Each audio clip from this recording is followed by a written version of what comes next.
हरियाणा में 1 साल चलता रहा फर्जी सरकारी महकमा। भिवानी हेडक्वार्टर, हिसार में एग्जाम, चंडीगढ़ में इंटरव्यू, 50 युवाओं से 2 करोड़ ठग लिए।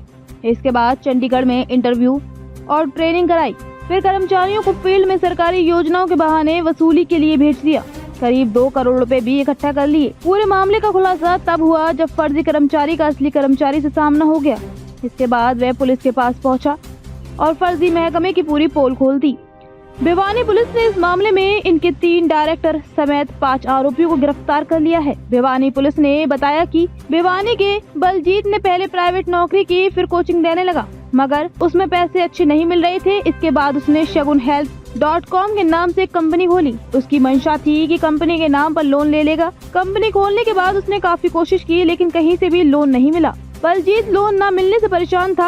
लोन के चक्कर में उसकी मुलाकात गुलशन से हुई। गुलशन ने उसे बताया कि उसका एक दोस्त है जो फर्जी भर्तियां कर ठगी करता है। बलजीत को आइडिया अच्छा लगा, उसने भी ठगी का प्लान तैयार कर लिया। उसने अपनी कंपनी में गुलशन और भिवानी के ही गाँव बड़ेसरा की रितु को डायरेक्टर बना लिया। 2024 के मध्य में उन्होंने ठगी का पूरा प्लान तैयार कर लिया। इसके बाद बलजीत और गुलशन ने मिलकर नवंबर 2024 में फर्जी भर्तियों के फॉर्म निकाल दिए, जिसमें बताया कि ये सरकारी भर्ती है। उनकी कंपनी सरकार के साथ मिलकर काम करती है। उन्होंने कंपनी के लिए area inspector, multitasking staff, MTS और ड्राइवर की भर्तियां निकाली, जिसमें काम के तौर पर बताया कि उन्हें मुख्यमंत्री शगुन स्कीम, कन्या विवाह योजना, लड़की सम्मान योजना और प्रधानमंत्री शादी शगुन योजना का प्रचार करना है। सरकारी नौकरी देख उनकी वेबसाइट पर 960 युवाओं ने फॉर्म भर दिया। कुछ फॉर्म कंपनी के रखे दलालों के जरिए भी भराए गए। वेबसाइट से ही उनके एडमिट कार्ड डाउनलोड कराए गए। इसके बाद हिसार के एक प्राइवेट कॉलेज में भर्ती एग्जाम लिया गया, जिसमें 500 युवा शामिल हुए।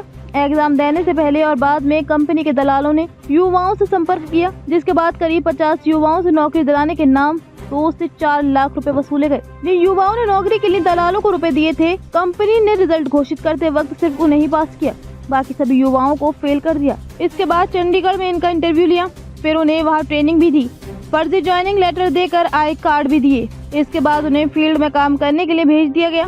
फर्जी तौर पर भर्ती सरकारी कर्मचारियों को फिर फील्ड में भेज दिया गया। उन्हें काम सौंपा गया कि सरकारी योजनाओं के बारे में लोगों को बताना है।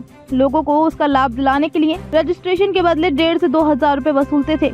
उसके लोगों को रसीद भी काट कर देते थे। इन कर्मचारियों को वे 10 से 15,000 सैलरी देते थे। उसका PF भी काटते थे और पे स्लिप भी देते थे। नीरज को जब ये सब कहा गया तो उसने तुरंत कंपनी में फोन किया। उसने बताया कि इस कंपनी को फर्जी बताया जा रहा है। उसने भी योजनाओं को लेकर अपने स्तर पर की जांच के आधार पर सवाल पूछने शुरू कर दिए। ये सुनकर कंपनी के अधिकारी समझ गए कि उनकी पोल खुल रही है, इसलिए उन्होंने नीरज को गोलमोल जवाब देने शुरू कर दिए। भिवानी की साइबर क्राइम थाना प्रभारी विकास बताते हैं कि नीरज की शिकायत पर हमने जांच शुरू की। इसमें पता चला कि नीरज की कंपनी शगुन हेल्थ.com चंडीगढ़ में चल रही शगुन ग्रामीण health and family council Chandigarh के साथ जुड़ी है। ये खुद को सरकारी ऑर्गेनाइजेशन बताते हैं, दलालों के जरिए ठगी करते हैं। पुलिस ने कार्रवाई करते हुए फर्म के डायरेक्टर बलजीत, रितु, हिसार के सरसाना के रहने वाले संजय, चंडीगढ़ के गुलशन और जिंद के बलकार को गिरफ्तार कर लिया। अभी तक इन लोगों के 50 युवाओं को नौकरी का झांसा देकर करीब 1.5 से 2 करोड़ ठगी का पता चला है। उनसे 1.57 लाख कैश बरामद हुए। बैंक अकाउंट में जमा 1.21 लाख फ्रीज करा दिए गए। इसके अलावा 2 चांदी के सिक्के, 2 अंगूठियाँ, 13 मोबाइल, 11 पासबुक, 43 रजिस्टर और 8 पेमेंट स्लिप भी बरामद हुई है।